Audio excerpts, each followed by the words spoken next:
Hey guys, how you doing? My name's Llama and today I'm coming back to you guys with episode 12 of the 7,000 gold without using a mage before TBC launches challenge. And just before we dive into it, I want to say a big sincere thank you to all of you guys who are subscribed to the channel. Recently we've had a massive upsurge in subscribers, which has taken us up past the 3,000 subscriber mark, which is absolutely phenomenal and I could not be more grateful, so thank you to you all. Now, on with the challenge. First thing first, we're back at Tears Hand, and you guys know I love my Tears Hand, but I do try and stop myself from coming here too much. However, this time around it was actually justified. Not only were we somewhat lacking in high level green items that we could be shifting, as well as the materials that we get for disenchanting high level green items, but as well as all of that, we were also out of the enchant chest Major Mana, which is the very lucky drop you can get here if you are extremely fortunate, and also Rune Cloth, which is one of your more consistent sellers from this farm. So with us basically lacking with everything that you can get from this farm, I thought it was worth coming back. And boy did that prove to be a good decision. And not only did I get a good amount of green items, some that disenchanted, some that vended, so on and so forth, and all of the Rune Cloth that I wanted, I also got 2 of the enchant chest Major Mana formulas, which is absolutely fantastic. So we're going to throw them up on the auction house and see how fast we can shift them, hopefully in time to help with this challenge. Following on from Tears Hand, we moved over to Razorfen with a view to restocking our small radiant shards, as well as hopefully picking up a blue item along the way, or maybe a recipe or something of that nature. The possibility of really high-end items from doing Razorfen isn't the greatest, but the treasure chests do provide some of an opportunity, so there is always that chance. But the simple fact of the matter is that when I'm farming this, in order to be efficient, I am using my rogue, which means that while I can open up the locked treasure chests, I aren't killing that many mobs, which reduces the chances of getting green and blue items to drop for me, other than the ones guaranteed from the bosses. So this is more of a very consistent, steady gold farm that you know exactly what you're getting in for when you begin. That being said, we did come out of here with 13 small radiant shards. In, I think it was just about 45 minutes that I spent here, which is pretty decent in all honesty. Hopefully, the market reset that someone else did on these shards is going to benefit me as well, and hopefully we can get a sale or two in there while the price is nice and high. Now, unfortunately, we did have a bit of a Goldilocks situation with our luck at these various farms. We started off in Tears Hand, where everything went absolutely fantastic and our luck was phenomenal. We moved into Razorfen, where our luck was pretty average, exactly what you'd expect. And then we moved over to Deadwind Pass, which rounded it all off with the final of our trio of lucks that we can possess, and that is going to be absolutely god-awful. We didn't spend an inordinate amount of time in Deadwind Pass, however, we probably spent the better part of an hour here attempting to farm for the recipe for enchant bracers, and we didn't get one. That's fair enough. But along the way, we also didn't get very much of anything. We picked up a single green item in an hour, and that is absolutely shocking, and it wasn't even a good one. Beyond that, the best thing we actually got was a Major Mana potion worth about 1 gold.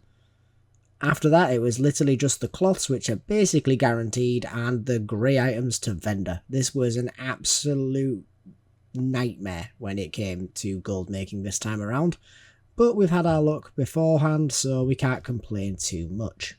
And then finally, we were able to round things off with jump runs. Now, our jump run luck this time around wasn't actually that bad. We did do a lot of jump runs, and we did only get a single arcane crystal. But that being said, we did get quite lucky with regards to our drops along the way. We've ended up with a few of the books that you can get trinkets from for various different classes, and we've ended up with an awful lot of the elemental waters that you can get from the first boss, so I can't complain too much.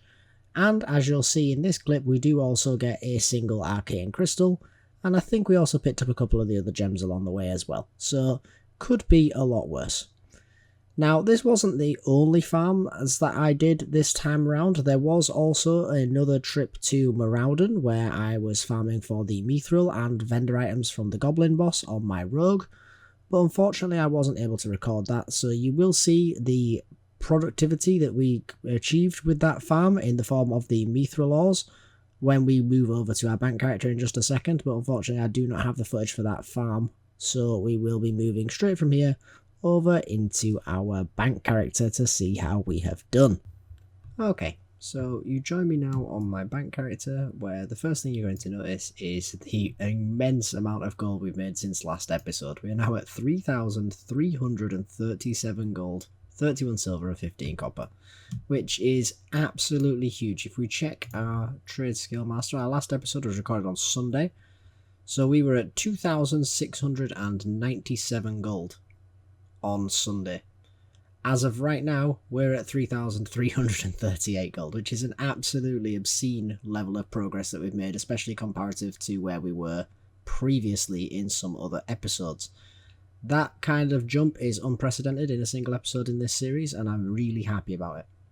Just another minor note as well. Some of you were saying that you were having difficulty reading some of the text. I've done everything I can to make the TSM and auction house windows bigger, as well as my bank windows. Unfortunately, there's not really much I can do about the size of the tooltips, but please let me know in the comments down below if this is much easier for you guys to understand.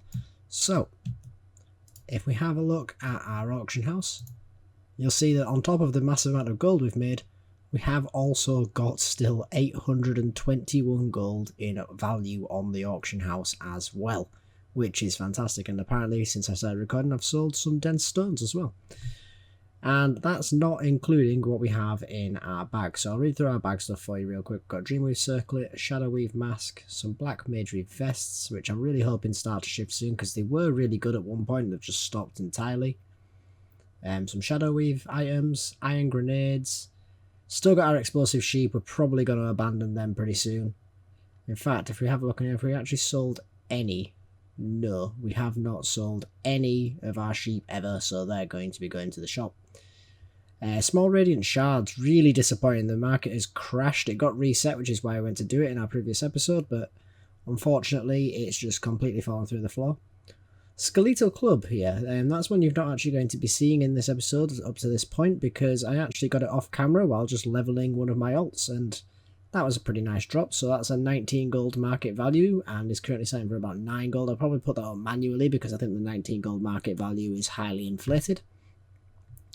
We've got the Emerald Dream, the book for the trinket for druids, some True Faith gauntlets and a spider belt in our bag to go with our massive amount of things that I won't read through every item here. But on the auction house, what have we got? We've got a lot of Oils of Immolation still. Dreamweave Circlets, a lot of our crafted gear that you're often going to see. Our Explosive Sheep that are still very much letting us down. Ace of Elementals, I'm probably going to sell that to the shop. I've actually set them to auto sell to the shop now because it's 125 to the shop or nearly 2 gold if we sell it on the auction house. But given they don't really sell, I don't think it's really worth it, especially with how many of them I'm getting now that I'm doing the jump runs. Invis Pots, Frost Oils, Shadow Oils, all of our crafted gear, including our Mongoose. I think we're out of lips right now. Indeed we are, but if we go down here, we are going to get some slightly more interesting items now. We've got quite a few of our greens that we've had drop for us of various different farms that we're trying to sell off, because we do actually have a lot of success selling off random greens. All of that being said, I did say that in the last episode where we're looking to sell our Cloak of Shadow Wrath, and it's still there, so somewhat unfortunate on that one. And Enchant Chest Major Mana. Now, that's going to be a rather interesting one for us to take a look at in just a minute, but we'll talk more about that when we go into our accounting. We also have some more random green items that we've got. Dreamweave Vests, Frost Shock and You that we also picked up doing our jump runs, and an awful lot of ore that we got yesterday, because that Mithril ore farm, not only is it fantastic and consistent inside of Maraudon, but also it's so brainless that I'm able to do it while doing other things. So yesterday I wanted to watch the football, and I did so, and I did this on my other monitor without paying too much attention. That is what I got in the length of a football match, which is pretty fantastic. So if we take that down and open up TSM, we've already had a look at our graph that's obviously gone absolutely fantastic. But if we round it off by looking at our ledger, and that's set up correctly for the last 3 days, and we'll take a look per item. So the reason why I delayed talking about Major Mana We have one on the auction house, but we've also sold one just 13 hours ago. We managed to get ourselves 2 of our enchant chest Mage mana, and one has already shifted at 60 gold. It's a bit cheap compared to what market value is, but market value is starting to diminish as well because, well, everything's losing its value with TBC around the corner. So at this point, I'm pretty happy just to be getting things sold off. I don't mind if they're a little bit below value. I'm obviously not going to destroy the market, but 60 gold I'm absolutely fine with. But we've also got 38 gold on a 5 of beasts, 27 gold on an arcane crystal, and 23 gold on a dreamweave circlet. So as you can see, normally we are very much overwhelmed with selling large quantities of small items in this challenge. But the reason why I think we've done so well this time around is because we have got a lot of higher selling items. If you look at that, we've had 7 items sell at over 10 gold in value, and then over, say, 7-8 gold, we've had like another 10. In the form of all of these Dreamweave items that have been absolutely flying. And then what have we got after that? We've got our Essence of Water, Mongoose, Shadow Power, you know the drill by this point, Azerothian Diamond. We did get a small Radiant Shard sale, but that's literally like 3 across the whole thing. Very disappointing. Lips, fantastic sellers of lips. The profit margin for us isn't fantastic. Oh, well, looking at that tooltip, it would suggest it is right at this very moment. With a 2 gold 40 profits per lip, that's something. So probably going to invest when we get off recording from here now.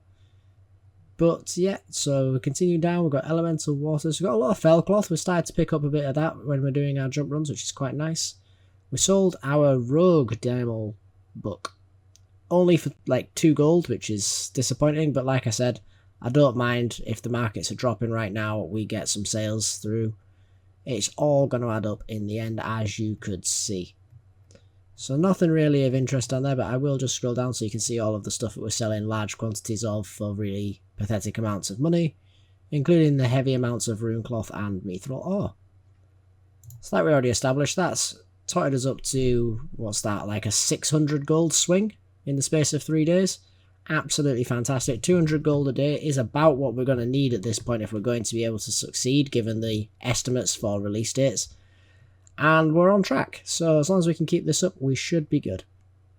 But for now, guys, that's going to about wrap it up from me. I do hope that you're enjoying the challenge. If you are, then let me know down below. And if there's anything that you'd like me to show off in this challenge that perhaps I'm not already showing with how I'm editing it, let me know down below too, and I will try and incorporate it in the next one. But for now, guys, thanks for watching, and I hope to see you in the next one. Later.